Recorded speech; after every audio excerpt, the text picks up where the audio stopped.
Монгол улсад өнөөдөр ихтэй сургууль төгсөгчдийн өрдөө 40 орчим хувийн л мэргэжлийнхээ дагуу ажиллаж байна. Төгсөгчдийн ажил эрхэлж чадахгүй байгаа гол шалтгаан нь мэргэжлийн түвшин ур чадвар нь хөдөлмөрийн зах зээлийн эрэлт хэрэгцээг хангахгүй байгаа холбоотой юм а. Иймээс өнөөдөр Улсын хурлын нийгмийн бодлого боловсрол соёл шинжилгээ ухааны байнгын орооноос Монгол улсын дээд боловсролын тулгымцсан асуудал гарт шийдэл хилцүүлэхийг зохион байгууллаа. Өнөөдрийн байдлаар Монгол улсын хэмжээнд 95 ихтэй сургууль түүний дотор магадлан итгэмжлэгдсэн 74 ихтэй сургууль коллеж үйл ажиллагаагаа явуулж байна. Харамсалтай нь эдгээр сургууль төгсөгчдийн 60% нь ажилгүйчүүдийг нэн шилжиж байна.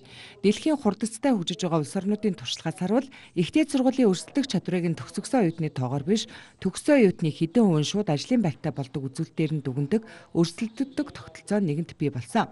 Төгсөгчийн эзэмших мэдлэг, ур чадвар, төлөвшил хандлагыг ажил олгогчийн эрэлт хэрэгцээ тэднээс авсан судалгаанд тулгуурлан урьдчилан тодорхойлж, түүнд зориулсан сургалтын агуулга арга зүйн орчноос сайжруулах, үнэлгээний аргачлалыг өөрчлөх, үр дүнгээ тасралтгүй хянд чанарын баталгаажуулалтыг хийдэг тогтолцоог бий болгох хэрэгтэй болсныг хэлэлцүүлэгт оролцогчид онцлоо.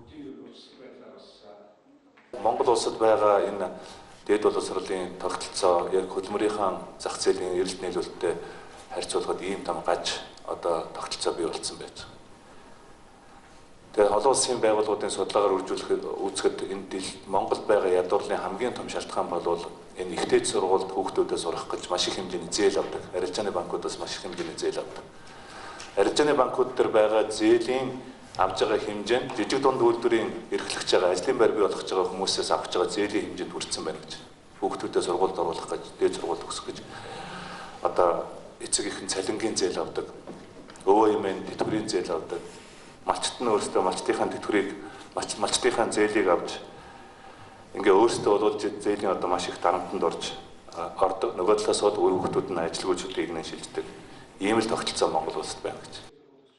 Их сургуулийн үйл ажиллагааг судалгааны чиглэлд хөгжүүлэхийн тулд багш оюутнуудын эрдэм шинжилгээ, судалгааны чадварыг тасалтгүй дэвшлүүлэх, их сургуулийн үйл ажиллагааны менежментийг сайжруулах, инновацийн төв болгон хөгжүүлэх, улс орны эдийн засгийн хөгжилд бодит хувь нэмэр оруулах чадамжийг дэвшлүүлэх, санхүүжилтийн нэмэлт их үүсвэртэй болох боломжийг нэмэгдүүлэх хэрэгцээ шаардлага байгааг ч хэлж байлаа.